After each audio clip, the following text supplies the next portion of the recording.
बड़ी खबर हर चैनल पर न्यूज ब्रेक हो रही थी वो थी कि 14 दिन का सीज फायर हो चुका है और डोनाल्ड ट्रंप ने क्रेडिट किसको दिया है? पाकिस्तान को। जी हाँ, मैं वो बहुत इंपॉर्टेंट ट्वीट है। उन्होंने लिखा है कि based on conversations with prime minister Shahbaz Sharif and field marshal Asim Munir. ये सोचिए कि पूरा क्रेडिट इस युद्ध को रुकवाने का किसको जा रहा है? पहली लाइन में डोनाल्ड ट्रंप ये लिख रहे हैं कि it is because of prime minister, Pakistan के जो प्राइम मिनिस्टर हैं शहबाज शरीफ और field marshal Asim Munir of Pakistan, and wherein they requested that I hold off the destructive force being sent tonight to Iran and subject to the Islamic Republic of Iran, agreeing and Field Marshal Munir for their tireless efforts to end the war in the region. In response to the brotherly request of PM Sharif in his tweet and considering the request by the US for negotiations based on its 15-point proposal as well as announcement by POTUS, अब से कम वो बंद हो। लेकिन Donald Trump का tweet देखकर बिल्कुल आग बबूला होने को होता है, क्योंकि आपका रोआ रोआ इस बात को लेकर चिल्लाता है कि आखिर आज पाकिस्तान ने ऐसा कौन सा कमाल कर दिया जो भारत नहीं कर पाया। आज भारत की सरकार क्या सिर्फ फोन खड़खड़ाने के लिए बैठी थी? फोन पर मोदी जी बात कर रहे थे, हमने गल्फ के नेशन से बात कर लिया, हमने सऊदी अरेबिया से बात कर लिया। अरे बात करके क्या हुआ? आज सारा क्रेडिट तो पाकिस्तान लेकर चला गया। पाकिस्तान को पहली लाइन में डोनाल्ड ट्रंप क्रेडिट देते हुए नजर आ रहे कि thanks to Asim Munir and Shahbaz Sharif. आज ये थैंक्स भारत को क्यों नहीं मिल पाया? आज भारत ने अपनी आवाज खो दी। आज इसको लेकर गुस्सा है लोगों में। सोशल मीडिया पर लोगों ने अभी से लिखना शुरू कर दिया है कि ये मोदी सरकार के विदेश नीति की सबसे बड़ी विफलता है। जब प्रधानमंत्री मनमोहन सिंह थे तो उस समय उन्होंने आइसोलेट करके रखा हुआ था पाकिस्तान को, पूरी तरह से पाकिस्तान आइसोलेटेड था और उसको एक टेरर स्टेट के रूप में देखा जाता था। और आज मोदी जी ने पाकिस्तान को बिल्कुल कहां लाकर खड़ा कर दिया है? 7वें आसमान पर बिठा दिया है कि लीजिए, पाकिस्तान से बड़ा तो कोई देश ही नहीं है। आज डोनाल्ड ट्रंप का वो ट्वीट फिर से दिखाइए जिसमें कि पहली लाइन में और जो तेहरान का स्टेटमेंट है, दोनों देश शहबाज शरीफ को और आसिम मुनीर के एफर्ट्स को एक्नॉलेज करते हुए नजर आ रहे हैं। हम नाम के लिए बैठे हैं कि भाई हम ब्रिक्स को हम चेयर करेंगे, लेकिन सारा क्रेडिट पाकिस्तान जो हमारा दुश्मन देश है वो लेकर जा रहा है। अब आखिर मोदी सरकार क्या बोलेगी? अपने लाइन ऑफ डिफेंस में क्या बोलेगी? क्या हम अभी भी यही कहेंगे very good, we are thankful for the peaceful efforts made by Pakistan? Are we going to say a big thank you to Pakistan? पहला सवाल ये है। या फिर मोदी सरकार कुछ ना कुछ स्टेटमेंट देगी या फिर ये मानेगी कि हमारी विदेश नीति में कहीं ना कहीं कोई गड़बड़ हुई थी जिसकी वजह से पाकिस्तान ऐसा टेरर रोग नेशन आज इस जगह पर जाकर बैठ गया है जहां पर आसिम मुनीर और शहबाज शरीफ को प्रेसिडेंट डोनाल्ड ट्रंप और ईरान दोनों एक्नॉलेज करते हुए नजर आ रहे हैं। आज इस भूमिका में भारत की सरकार क्यों नहीं नजर आई? क्या मोदी सरकार को इस्तीफा नहीं दे देना चाहिए? लोग सोशल मीडिया पर ऑलरेडी लिखने लगे हैं। कांग्रेस के लोग, तमाम लोग, एक्टिविस्ट, सब हमारे विदेश नीति का फेलियर बता रहे हैं। और कोई भी, किसी को भी गुस्सा आएगा डोनाल्ड ट्रंप का ट्वीट देखकर कि भाई आप, my dear Donald Trump, Modi ji बार बार कहते नहीं थकते कि हमारे बड़े अच्छे मित्र हैं, हमारे स्ट्रैटेजिक रिलेशनशिप है अमेरिका से, और आज अमेरिका ने पाकिस्तान को कहां बैठा दिया है? आज मोदी सरकार को बौना बना के रखा हुआ है, मोदी सरकार की विदेश नीति को ध्वस्त कर दिया और आज पाकिस्तान एक तरीके से मोदी सरकार के पैरों के नीचे से जमीन खिसका कर ले गया और जानबूझकर मोदी सरकार ने ऐसा होने दिया अपने एक्शंस के जरिए, अपने नीति के जरिए। आज किसी को भी इस बात पर गुस्सा आएगा कि आज पाकिस्तान कहां जाकर बैठ गया और क्या क्रेडिट लूटकर इस समय जा रहा है, जिसको डोनाल्ड ट्रंप और ईरान दोनों एक्नॉलेज करते हुए नजर आ रहे हैं। हमारे से कुछ खासा जितना गुस्सा आज मुझे आ रहा है डोनाल्ड ट्रंप की उस पहली लाइन को देखकर कि भाई all the credit goes to Shahbaz Sharif and Asim Munir, क्या वो गुस्सा आज आपको भी आ रहा है? क्या ये गुस्सा जायज है? मुझे पढ़कर भी गुस्सा आ रही है कि आज ये क्रेडिट पूरा पाकिस्तान को क्यों जा रहा है। इस समय बड़ी स्टोरी है कि 14 दिन का सीज फायर हो गया, लेकिन भारत के पॉइंट ऑफ व्यू से सबसे बड़ी स्टोरी क्या है कि आज हमने जो भी इतने सालों में कमाया था, जो भी हमने एक स्टैचर गेन किया था, आज उसको हमने खो दिया है। आज हम नाम के लिए ब्रिक्स को हम चेयर करेंगे। हमने इतनी बड़ी बड़ी G20 समिट्स होल्ड कर ली, जैसा अभी पाशा सर कह रहे थे कि प्रधानमंत्री मोदी अलग अलग विदेशी दौरा करेंगे, वहां से मेडल्स लेंगे और वहां पर बड़ी बड़ी बातें करके और फिर हम आ जाएंगे। लेकिन आज हमने क्या अचीव किया? मैं पूछूं पुष्पराज, आज क्या ये मोदी सरकार की सबसे बड़ी विफलता नहीं है?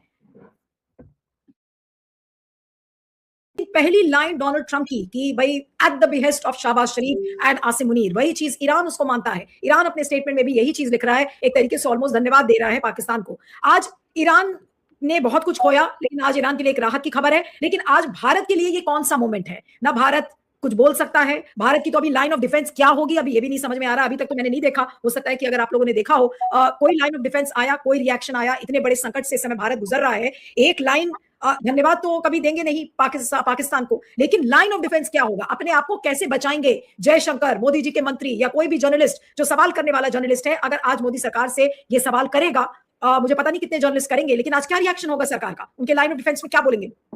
जी नीरू जी, देखिए आज पाकिस्तान का नाम इतिहास के पन्नों में दर्ज हो गया है। सीज फायर है, बट सीज फायर भी बड़ा मुश्किल लग रहा था और ये लग रहा था कि आज हम सुबह जब उठेंगे तो हमें ईरान जो है परमाणु युद्ध की वजह से, परमाणु हथियारों की वजह से, उनके बम गिराने की वजह से वो तहस नहस हुआ मिलेगा। लेकिन शुक्र है कि ऐसा कुछ हुआ नहीं। उसमें क्रेडिट सबसे पहले हेडलाइंस जो है वो जा रही है पाकिस्तान के नाम, उसमें इस्लामाबाद अकॉर्ड वो फॉर एवर हिस्ट्री में दर्ज हो गया है। सीज फायर है या नहीं, और सीज फायर भी ये कहते हैं जैसे हमारे हिंदुस्तान में कि चलिए घड़ी टल गई, अब घड़ी वो मौत के संदर्भ में कहा जाता है कि घड़ी टल गई तो समझिए अब जिंदा रह गए। तो सेम थिंग ईरान के साथ हुई है कि वो घड़ी टल गई 5 बजे के बाद सुबह हमारे इंडियन स्टैंडर्ड टाइम के हिसाब से, कि जहां उनके ऊपर बम गिरने का कोई ऐसा आसार बन रहे थे, न्यूक्लियर बम, वो घड़ी टल गई है। तो आप ये समझिए कि ये सीज फायर छिटपुट छिटपुट छिटपुट चलते चलते, जिसको कहते हैं ना अपनी मौत मर जाएगा। क्यों मर जाएगा? क्योंकि सबने ईरान की ताकत को देख लिया है, ईरान के हौसले को देख लिया है कि सीमित साधनों के साथ, संसाधनों के साथ भी वो जज्बे के साथ, हौसले के साथ खड़ा रहा और एक देश, दुनिया के सबसे ताकतवर देश और आदमी को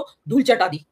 अदरवाइज क्या औकात है ईरान की जो ये उसके ऊपर आ गए हैं सीज फायर मानने के लिए, ट्वीट करके आ रहे हैं। और वो पाकिस्तान का, रही बात आपने पाकिस्तान के संदर्भ में पूछा, तो हमारे लिए जो इस देश के जो सरकार है वर्तमान, भाजपा सरकार, मोदी सरकार, उनकी कूटनीति की, विदेश नीति की बहुत भयानक हार, बुरी हार हम मुंह के बल गिरे हैं। पहले हम ऑपरेशन सिंदूर में गिरे थे मुंह के बल, और आज जो हार हुई है, इस क्यों हार हुई है, हम क्यों कह रहे हैं, हम दर्शकों को समझाना चाहते हैं कि हम क्यों कह रहे हैं कि भारत के लिए बड़ा शर्मसार होने का दिन है। क्यों है शर्मसार होने का दिन? कि हम दुनिया में, कहा जाता है कि हम चौथे नंबर की अर्थव्यवस्था है, और इतना बड़ा युद्ध, तीसरा विश्व युद्ध, परमाणु युद्ध के कगार पे दुनिया खड़ी है, और चौथे नंबर की अर्थव्यवस्था का कोई कहीं नामो निशान भी नहीं, कोई पूछ भी नहीं रहा है उससे कि आइए जरा आप अपने क्लाउड, अपने प्रभाव का इस्तेमाल कीजिए।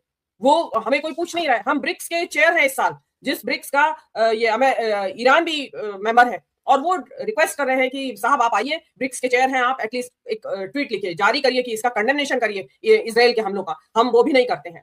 हम जो है विश्व गुरु कहते हैं खुद को, तो हमने अपने आप को घोषित कर रखा है। विश्व गुरु की जरूरत तो ऐसे मौकों पे, नाजुक मौकों पे सबसे ज्यादा होती है कि गुरु जी चेलों को लड़ रहे हैं, जो उनको समझाएं कि भाई मत लड़िए, आइए टेबल पे बैठिए। और दोनों देश, इजराइल एंड ईरान, दोनों एशिया के देश है, और हम अपने आप को एशिया यानी ग्लोबल साउथ का लीडर कहते हैं, मानते हैं। और हम बोल ही नहीं रहे, हम चुप्पी साधे बैठे हैं। क्यों?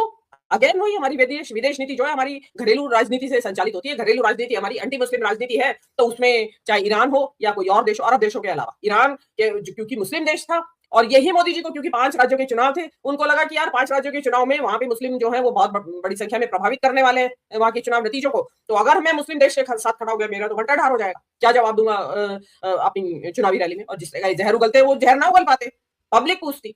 लेकिन जो अभी तक जो हमने जो अपनी जो एक पाया हुआ एक मुकाम था, हमने ये इक्वल डिस्टेंस रखी नहीं। हमारा तो फर्ज ये होना चाहिए था कि जिस दिन ये युद्ध शुरू हुआ था, दोनों से बराबर डिस्टेंस, ना हम इजराइल के साथ है, ना हम ईरान के साथ है। लेकिन जैसा अभी बताया गया कि हम तो 48 आवर्स बिफोर ये जो युद्ध शुरू हुआ, उससे पहले हम वहां हमलावर देश के यहाँ बैठे हुए थे, चाय पानी पी रहे थे, उसके हम उनकी मेहमानबाजी स्वीकार कर रहे थे। उसके मतलब आपको तो साफ साफ क्यों, और आपको ईरान ने मना कर दिया भाई, ईरान ने कैसे एक्सेप्ट कर लिया पाकिस्तान को? पाकिस्तान भले ही उनका पड़ोसी है, बताया जाता है कि जैसा कि भौगोलिक परिस्थितियां कहती है, 900 किलोमीटर लंबा उनका बॉर्डर शेयर करते हैं वो लोग आपस में। और हमारे यहाँ सबसे बड़ी बात ये थी कि दुनिया की दूसरी सबसे बड़ी शिया मुस्लिम आबादी, जो कि शिया मुस्लिम आबादी पहले नंबर में ईरान में है, उसके बाद हमारे यहाँ रहती है, भारत में रहती है। आपका तो जिसका कहते हैं ना कि इमीडिएट पहले सुई भारत की तरफ घूमनी चाहिए थी कि भाई इनका प्रभाव भी है, मुस्लिम इनके यहाँ आबादी है, और ये इनको प्रभावित करने में समर्थ हो सकते हैं। मुस्लिम नेताओं को, जो सुप्रीम लीडर एटसेट्रा थे, उनके सुप्रीम लीडर की मौत हो गई, बच्चियों को 100 से ज्यादा बच्चियां बम हमले में मार दी उन्होंने, हम चुप बैठे रहे। मतलब उसकी आलोचना तो ना करते, चलिए नहीं करनी है आपको अपनी विदेश नीति के चलते, शोक तो जता सकते थे। आप क्या जहाज डुबा दिया आपके पड़ोस में, आपके पानी में, आपके टेरिटोरियल वाटर में, उसके बाद भी आप चुप बैठे रहे। तो आपको तो आपकी जो एक क्वालिफिकेशंस थी, जो कि आप क्वालिफाई कर रहे थे मीडिएटर होने के लिए, वो आपने सब गंवा दी। आप यूक्रेन पहुंच गए, तो पहुंच गए आप युद्ध का फैसला करने के लिए, और यहाँ आपके पड़ोस में ईरान से, जो ईरान में जो परमाणु युद्ध की बात हो रही थी नीलू जी, अगर ईरान में परमाणु बम छूटा तो ईरान से गुजरात का जो एरियल डिस्टेंस है वो बहुत ज्यादा नहीं है। उसका जो रेडिएशन, जो विकिरण बोलते हैं परमाणु बम डालने के बाद, वो हवाओं के साथ उड़ के गुजरात के से फैलता हुआ आगे तक फैलता। हम मतलब इतना बड़ा खतरा हमारे ऊपर, और हम पहल नहीं कर रहे हैं। यहाँ भी तो पाकिस्तान ने अपने आप को पेश किया कि आइए लाइए हम करते हैं मीडिएशन। और मैं तो I was the first person जिसने कि इस युद्ध के शुरू होने के 1 हफ्ते बाद ही कहा था कि पाकिस्तान क्वालिफाई करता है इसमें मीडिएशन के लिए, और पाकिस्तान करेगा। और मैं बार बार कहती रही थी, अभी 21 मार्च को भी मैंने कहा था आपके ही शो में कि पाकिस्तान क्वालिफाई करता है। बहुत सारे कारण हैं जिनकी वजह से वो करता है। तो आप बने रहिए, अपने आप में खुश होते रहिए कि हम क्या हैं, हम क्या नहीं है। लेकिन ईरान ने न केवल ये लड़ाई जीत ली है, सीज फायर को तो छोड़ दीजिए, अब अमेरिका जो है हिम्मत नहीं करेगा। इज़राइल का क्या है, वो 1-2 छुटपुट करके वो चुप हो जाएंगे, क्योंकि सबको अपना रिकंस्ट्रक्शन करना है। इज़राइल का जो आयरन डोम है, उसकी हड्डी-पसली तोड़ दी है ईरान ने। अभी वो पड़े सिसक रहे हैं। तो अभी तो आपको जो हॉर्मुज़ स्ट्रेट पे अभी भी ईरान जीता क्यों है? मैं क्यों कह रही हूँ? ये कहा जा ईरान पहले तो रेजिम चेंज करवाने की बात थी कि इसलिए हमले कर रहे हैं। वो रेजिम चेंज नहीं हुआ। टोल वसूल रहे थे वो शिप्स पे हॉर्मुज़ स्ट्रेट पे। इंडिया को फ्री में मिलता सब कुछ। लेकिन हमने पैसा भी कमाया और इज्जत भी कमाई अपनी फॉरएवर। मोदी जी बहुत असफल, सबसे ज्यादा असफल प्रधानमंत्री साबित हुए हैं।